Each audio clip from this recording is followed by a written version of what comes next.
On passe à un sujet de fond. Oui, voilà, c'est ça. Donc intéressant. Donc je vais vous répondre. Si vous abrogez, ça va coûter, comment vous financez? Alors pas de problème, ça coûte en 2024, en 2027, ça coûte à peu près 5 milliards, d'accord?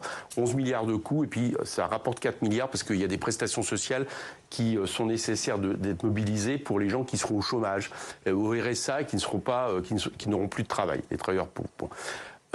Ensuite, on passe à 16 milliards. Là, le pic, c'est 16 milliards en 2032. On est tous à peu près d'accord sur le chiffre. Je vais vous donner une proposition qui a été faite hier par Michael Zemmour, économiste, qui s'y connaît un petit peu. On augmente pendant 7 ans de 0,15 points les cotisations, c'est rien. 0,15 points, le régime est équilibré. Voilà, c'est une proposition que je vous fais.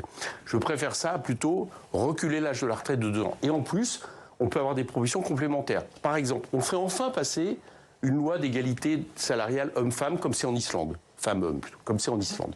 C'est 5 milliards qui peuvent rentrer dans les caisses de l'État parce que les salaires augmentent. On augmente les salaires en général. On fait une politique d'augmentation des salaires, c'est plus de cotisations. On revient sur les exonérations qui sont inutiles par rapport au régime de retraite. On récupère des milliards. Donc, des sources de financement, il y en a qui reviennent à une chose, comment en réalité on partage des richesses.